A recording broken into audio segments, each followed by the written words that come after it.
Hey there, welcome back. Thanks for joining us here, Simply Worldbuilding. Today we're going to dive back into Yothurmiir a little bit as we were fleshing that bad boy out in our last episode. So, what do you got? Alright, so last time we were discussing so a little bit of the yothurmiir mythos, or their sort of folklore, is to do with heavily with the unification of the two countries prior.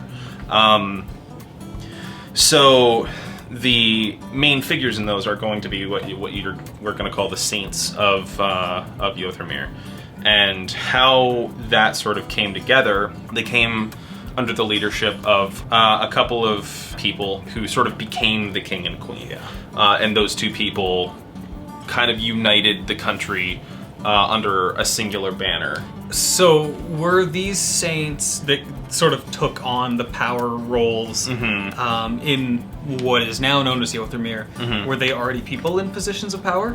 I don't think so. Okay. I think that would have led to distrust. Yeah, exactly. Yeah. And I even actually did just kind of have a thought that I never thought about particularly too, and that's the fact that most of the time, people within power structures don't like to give up that power. This is 100% true. And so it just kind of occurred to me that it's not likely that people who were the sort of kings and queens or lords and ladies or whatever of whatever these prior countries were, they probably didn't agree to this. Yeah. And so it leads me to think, okay, for what reasons, at least firstly, did people unite under the banner of this other person? Those you can kind of come up with, but my sort of more important second question is what happened to have the people become so disillusioned with, is that a word?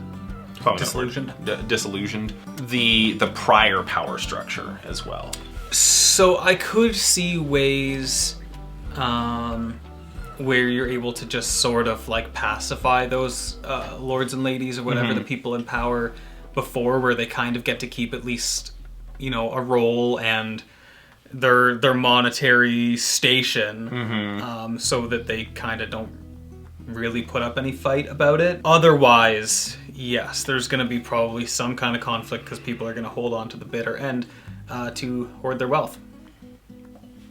That's how it be. I mean, so the first thought that comes to my head, at least because they're only as powerful as the people who listen to them, basically. And so it makes me think that possibly whatever war had been going on in between their countries for a long time had been going on for a long time and had become fatiguing for the general populace. Definitely. And so, because that's also how I could see this sort of folk hero character rising to power in sort of a in a way that pleases the people, because they're sort of disillusioned with their current power structures both ways, and so the one guy who's kind of willing to show up and say it, says, we don't want to fight you anymore, and you don't want to fight us, so why don't we join together, and after that there's nothing they can do about it to make us fight anymore. I do think if we're talking this has been like generations and generations of war, I think there would be a lot of relief with a brokered peace. But when you form into one nation, I think that there's still going to be a lot of resentment between people, which is tough in a place that is based so heavily on unity. Because, you know, if you lost all of your family to the dwarves or something like that, and then you meet a dwarf who's probably gonna be a little bit of an asshole to them. That's what my concern is. Yeah. How do we make it feel truly unified if there's sort of like a long-standing war in between? I think that's kind of the point of the marriage of all of the saints in between, though. It was a multifaceted sort of ceremony in order to join both sides and show everyone around also that both sides could be together. And keep in mind, this is also at the very most real, but at the very least a folk story to unite the people. And so like the legend of this is also sort of what unifies them as well. Now, these divisions are going to be there. Like, you can actually see it geographically even. Like, even for the most part, humans still live on the southern side of Yothurmiir, and dwarves mostly live on the northern side. And there's mix all throughout. But you're going to, or at least there's not dwarves and then humans, because we wanted them to be very mixed, but yeah, the cultural influences of both you're yeah, going to find more heavily on one side than the other. I can also see kind of a convenient out for both of these things Mm-hmm. if the narrative is very much that, like, the people in power Mm-hmm. were the ones that continued to push for this war to be Mm-hmm. fought over and over and over again. And that was what costed the lives of, you know, your friends and family versus the other side doing it. It's those people in power. I had kind of thought of that, but didn't really know how to phrase it. So no, Yeah. like, good point is the fact that, because that did pop into my head. I was like, oh, what about the other power structures? And yeah, it's like, well, they came under a unified banner because they didn't want to fight Yeah. anymore, but they were kind of being forced Yeah. to for more than likely political power or monetary reasons. Because if it's just miserable for both sides, like the civilians on both sides, and it's just like the people who are actually in charge of these things will not let it end, and like maybe, you know, there were like protests and revolts and stuff like that, or strikes, but they just kept getting put down and crushed and stuff like that, and then finally, like, yeah, this person is able to rise up and kind of actually unify it, end the war, then people would be very happy, thankful to that, probably not harbor nearly as much resentment to the other side, considering that it was the people in power, and that also is able to make those people in power go away a whole lot easier too. Yeah, that's a great point, and sort of, yeah, what I kind of wanted to stick together, because again, I do use the phrase like folk hero for a reason, because again, it is sort of, I do want this to feel like someone who came up, didn't rise in the ranks of power, was sort of hoisted there because of their deeds. Again, it's sort of like either like a King Arthur sort of way, or like a mix between King Arthur and Robin Hood. Like, just Robin Hood is just a renowned figure for, at least in the global, or the sort of consciousness today, and how he's thought of as like someone who is famous for like their deeds. Yeah. And has sort of gone down in history because of it.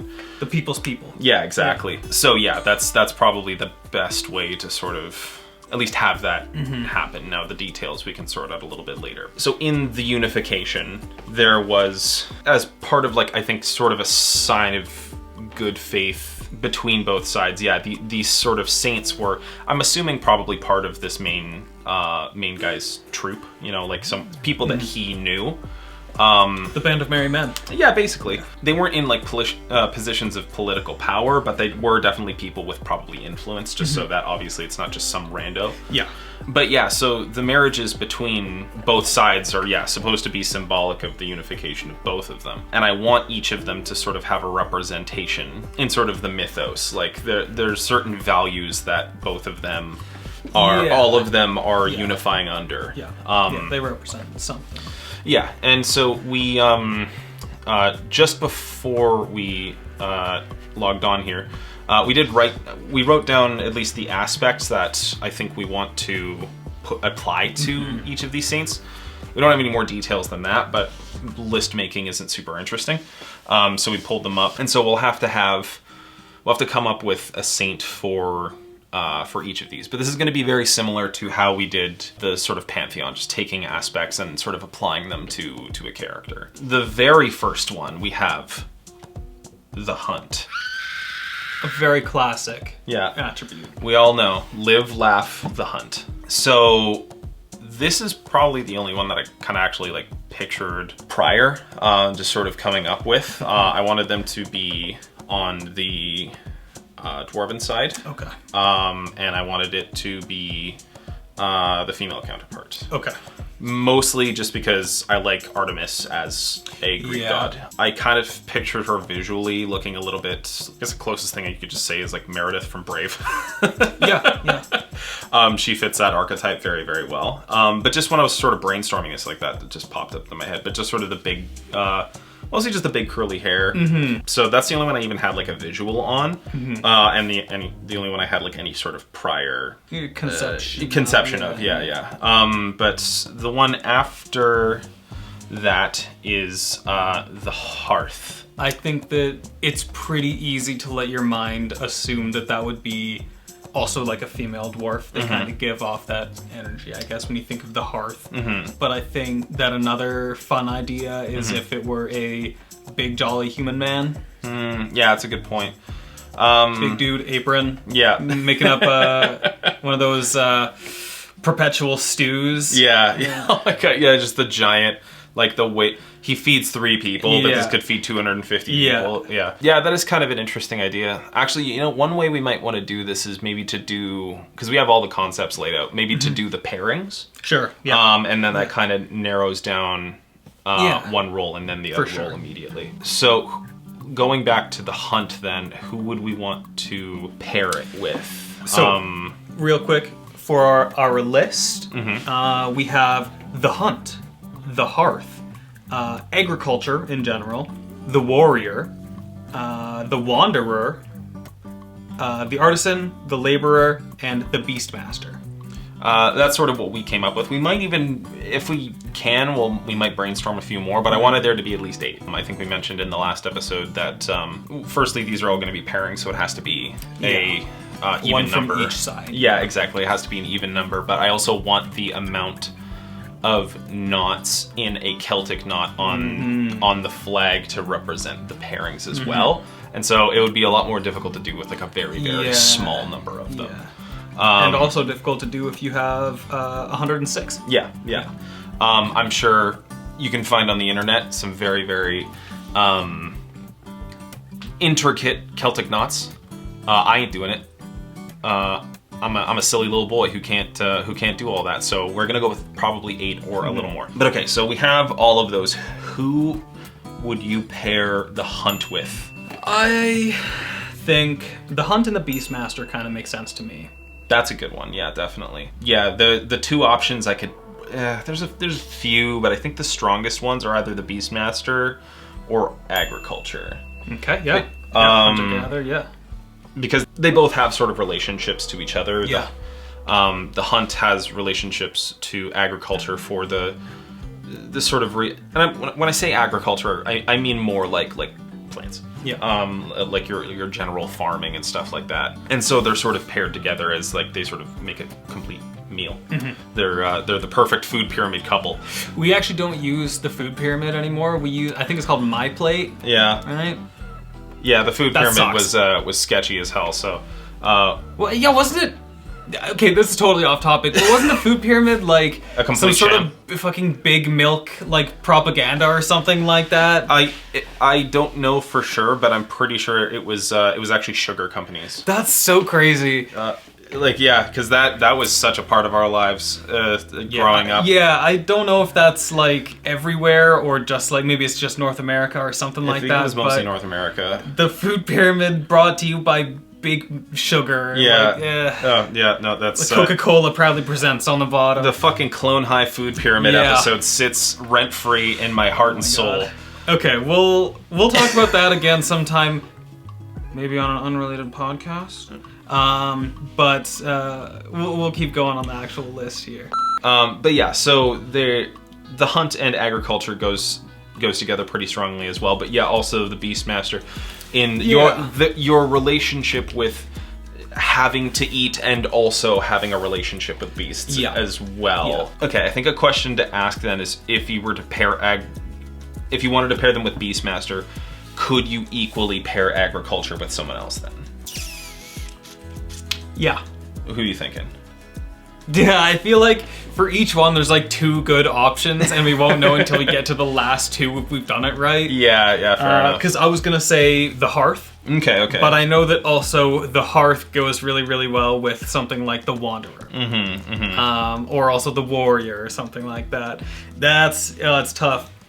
Yeah, it's tough. Let's tentatively put the hunt and the Beastmaster together. Okay. So moving our way down, skipping because we were going into agriculture, and so you were thinking the wanderer, because they are a little bit diametrically opposed, but that's also kind of the point at the same time. Sorry, for agriculture?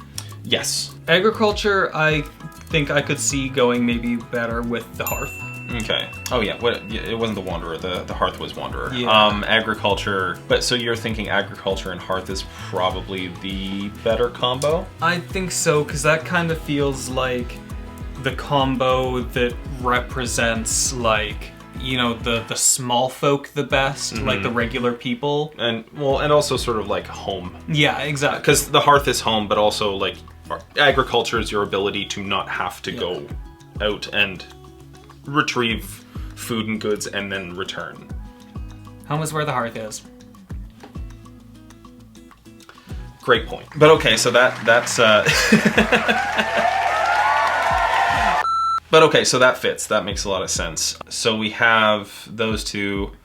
Yeah. We have warrior and wanderer and artisan and laborer. I think artisan and laborer go really well together. Yes, definitely. I think warrior and wanderer are also actually really not that bad together, yeah. The only thing I have against warrior and wanderer is the wanderer I picture as more of a peaceful person, specifically. Sure, totally. Then again, the contrast could be good, but yeah, the wanderer I see as more of just like a peaceful nomadic person, and so they are paired together in the fact that they don't necessarily, like a warrior is also sort of a wandering person, but I don't know, it's kind of the fact that they work really strong and then also strongly don't, it's kind of gets stuck. But artisan and laborer is such an obvious pairing. Couple. Yeah, 100%. Yeah.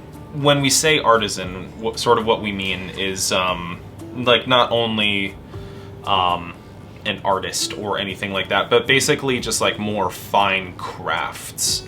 Yeah. So like jeweler, like artist, sculptor, but also like architect and basically, like, the finer things culturally. Yeah. And when we say laborer, we do mean sort of like, not only like, oh, I freaking go do my 9 to 5, but like lumberjacks, miners, bus drivers. Bus drivers work hard. But yeah, just like the people who have the hard job and get the job done. And the reason, I think that's like way too perfect a pairing is just like you can't really have one without the other. Exactly. The person going and mining all of the jewels out of the ground isn't getting them for a reason if we can't make them beautiful. Yeah. And the people dragging the logs over so that the logs can be taken into planks and building your home with it. Like, it's definitely that's a wonder couple if I've ever seen one. That's the Brangelina. Brad. What the fuck are you talking about? What the fuck am I talking about? Who's married to Angelina Jolie? Brad Pitt? No, that's who I was thinking of. That's Brangelina. But then I was thinking of Brad Pitt, and I'm like, there's no shot that he's with Angelina. Whatever. We're moving on. Do you want to Google that? I know. I'm pretty sure that that's true because it's in there somewhere for some reason. It's also incredible how I pulled that out because I pay no attention to celebrities at all. Well, same, but that was relevant back in what, 2006? I think they've been divorced 3 times and like... Okay, they are not going to be... Brad Pitt and Angelina Jolie, not saints of yothurmiir. Their marriage is not strong enough. Certified unsainted. I'm gonna have to fact check myself on that. I'm not even sure what year they were relevant. 2006 was a good year, man. Right, yeah. Golden year of gaming. Yeah. Music. Golden year for Justin Timberlake. I might want to remix this a tad, but I think so. Sorry, we had hearth and agriculture together, right? Sure. Yeah. The Wanderer is the one sticking out for me, I think. Who would you put Wanderer with in an ideal world? Ideal world, I would probably put them with Hearth. I think you were... Because they contrast, again, like, and the contrast is good. But it's again, you kind of can't have... Oh, please continue. You kind of can't have one without the other. It sort of feels like, well... You can be nomadic, but you, like, without sort of places to stop and recuperate and continue after. You don't have a place to go to and from, or some place to sort of, like, rest your weary feet. And also, like, if you have a home, it's not really a home if no one ever comes there. I feel like they fit together a little bit better. And like, again, the warrior and the wanderer sort of fit together, but they also contrast. And the fitting together and contrasting is kind of bugging it out for me. But then the question is, where would you put agriculture and warrior? Not together, I don't think. It's not an easy switcheroo either. So it would require even more changes. What we could do, if we were to mix these around so that they would actually work, I think what we'd want to do is change, if we go back and change the hunt to agriculture like we were going to, and then the hearth with the wanderer, because those kind of fit together a little bit better, I think. Then we could do, with the remaining ones, it would be warrior and beastmaster. I think are the remaining ones, which I think fit better than the other combinations. And in that way, I think, that's how they all fit the best. Some of them might fit a little better with like individual ones, but in order to actually set up the whole list together, I think that's the best way to do it. There's no unhappy marriages in this one, I think. No Brangelinas in this. No Brangelina, Jolinas. Okay, so let's go with that. Cool. So so at least this is the concept behind this whole sort of thing. Is each one of these characters. We should come up with which one's human and which one's dwarf. Totally. So the hunt was dwarven. Hunt's dwarven. Dwarven. So their pair is agriculture. Agriculture. So that would be the human counterpart. Okay. Going up to the hearth. The hearth was the wanderer. Those could be interchangeable, I think. I think, I agree. I think that the place where the hearth maybe means the most to the most people is further north, where it's a little bit more unforgiving. So if I were to just like choose one at random, I would lean dwarven for the hearth. That's great reasoning. And plus also if you think about it too, like if dwarves like actually live in like caves in the mountains, your ability to wander is also very limited.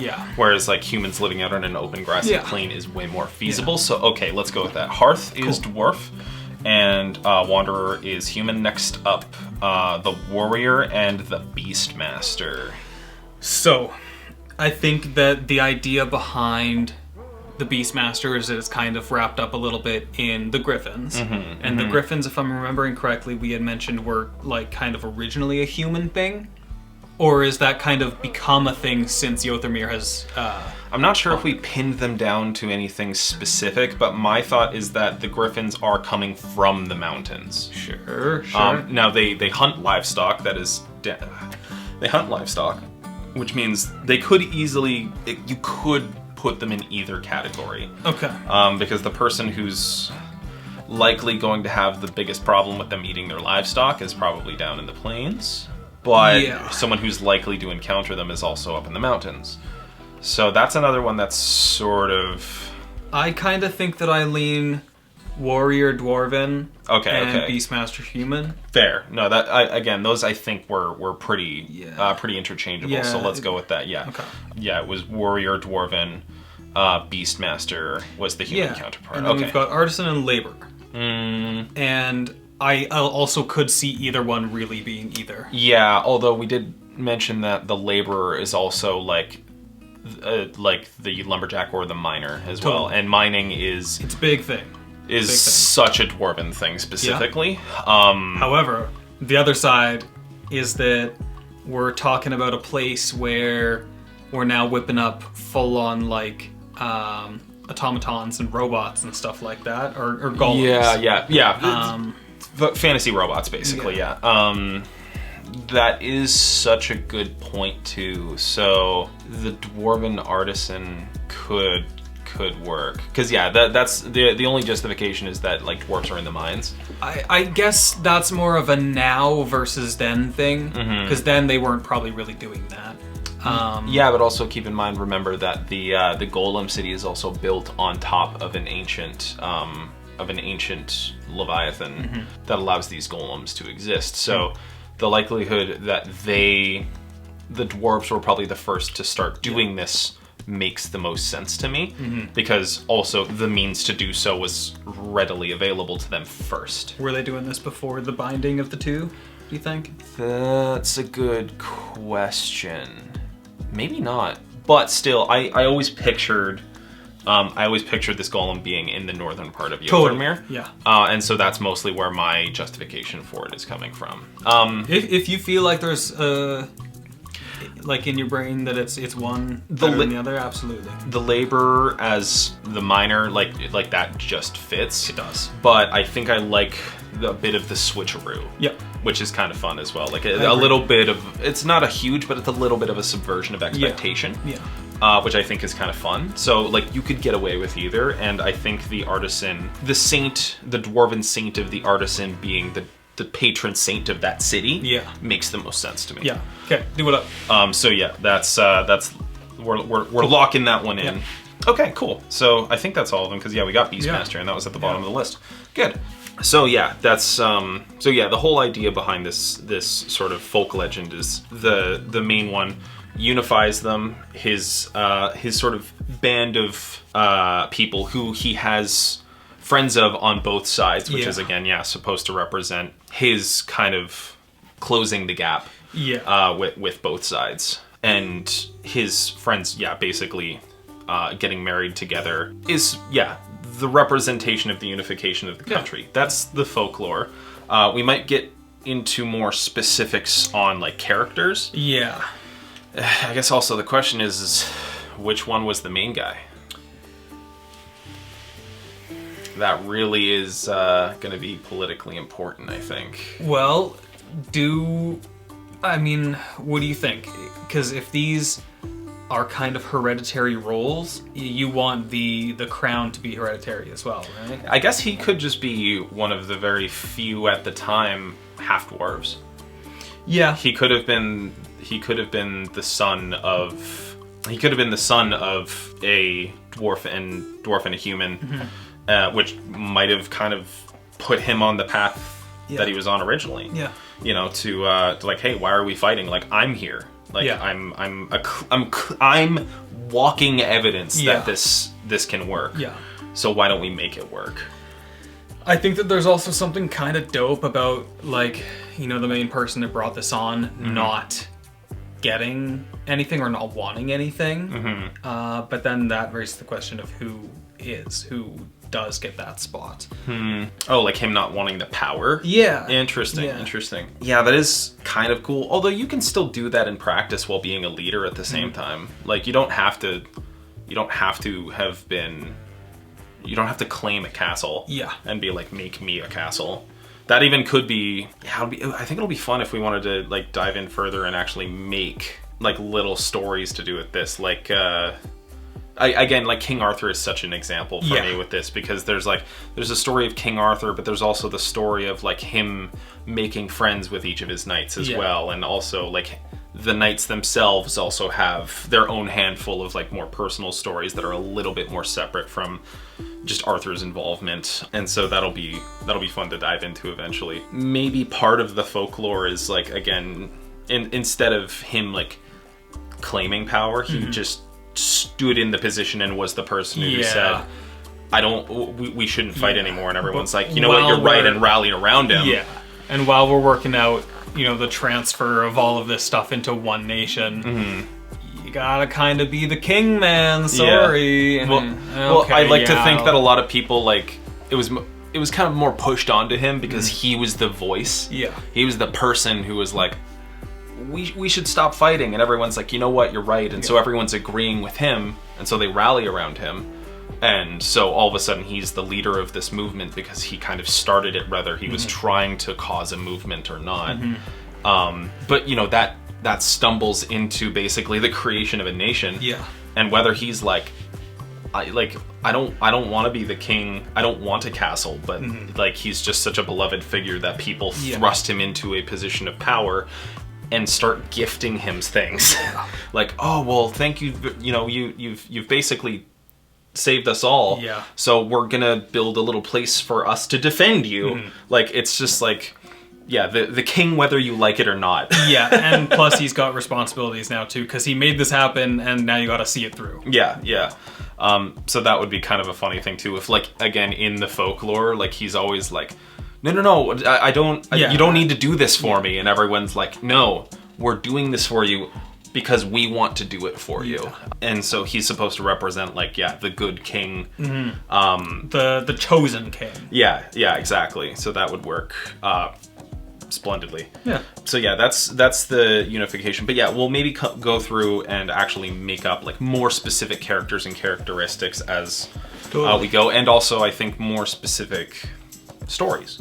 I think maybe having a story for like his interaction with each of these people and how he made friends with them will be very, very good, like background folklore to kind of help build the feeling of this place.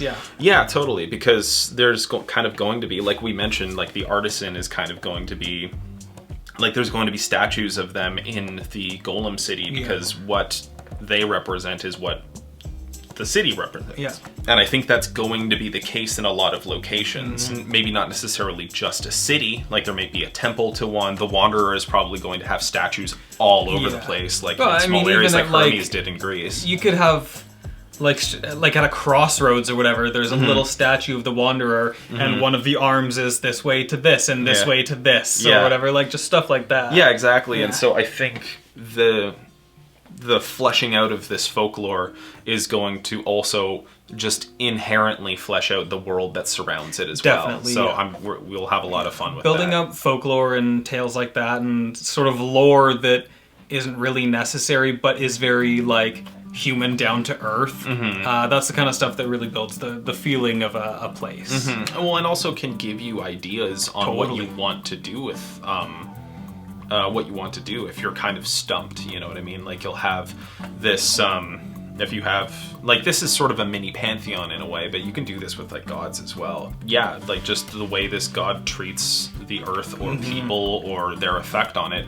can all of a sudden just inform so much about a place. Definitely. Like it almost fills in the blanks for you. So it's a very helpful way of doing that sort of thing. That's pretty well the Saints, I guess, at least as far as we want to dive into them. For sure. There's definitely more to build on them later.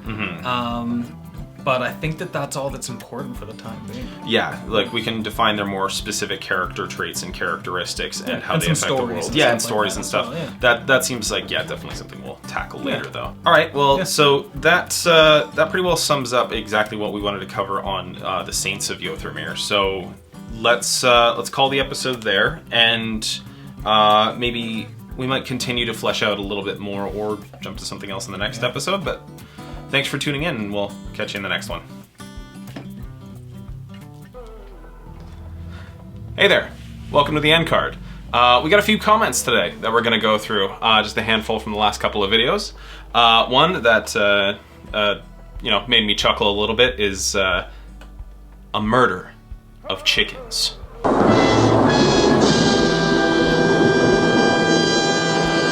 In all seriousness, though, the truly scary ones are turkeys. Oh my god, yeah. No, turkeys are they violent. will commit a murder. Yeah, they are absolutely violent beyond belief. Well, I mean, that's why we cull them every year, at least over here in the Canadias. Amen. We also, thank you. You're welcome. Have one from Hoodrat Bat who says, "Handsome." Thank you. I do have a girlfriend, though. So. Anyway, thanks for tuning in. If you want to be featured in one of these videos or at the end, feel free to leave a comment. You can also DM us on Instagram. But for the most part, it's been YouTube comments up to this point. Yeah. So thanks for tuning in, and we'll catch you in the next one. Bye. See ya.